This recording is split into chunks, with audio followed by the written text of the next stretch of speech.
Hi, I'm Jennifer Hollick with the Ancestral Souls Wisdom School.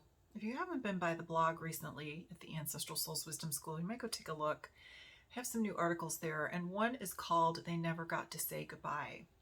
Now, you might wonder, what does that have to do with genealogy or healing? But it's more about the deep layers of healing that we do and the deep layers of our genealogy and military research, the questions that we ask our families.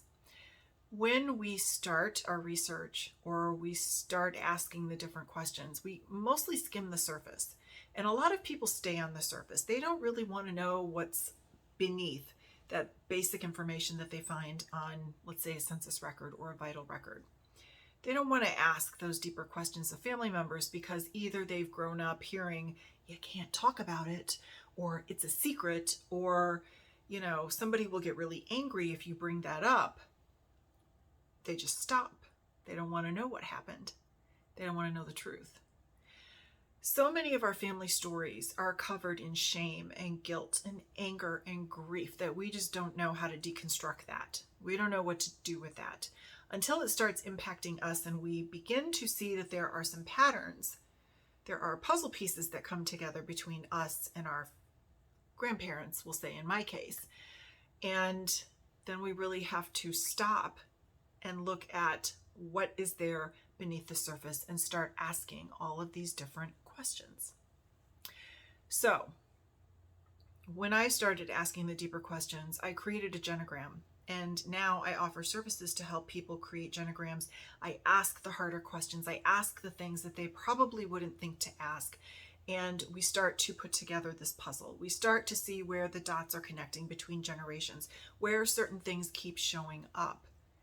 Now, in my article today, They Didn't Get to Say Goodbye, it's become rather apparent that there are women in my lineage, my direct line ancestors, that don't get to say goodbye to the men that they cared for, that they loved, that they were related to. And this has shown up a few times, but I wasn't really putting it together until the last couple of weeks when it hit me that there is a possibility that I won't get to say goodbye to somebody that I love. And it's already happened once this year. And, we never know how long we have on this earth, so it's possible it's going to happen again. Who knows? But as I was looking at the patterns and then finally asked my parents the question, did Grandma get to say goodbye to Grandpa before he died in the Veterans Hospital? She said no. The answer I got was no. She didn't get to say goodbye. Well, the former Dutch husband passed away this year. I didn't get to say goodbye. There were a lot of reasons for that. You can read about it in my book that's coming out called Soul Traveler. It should be out by the end of this year. But there seems to be like a jumping of generations where women are not getting to say goodbye.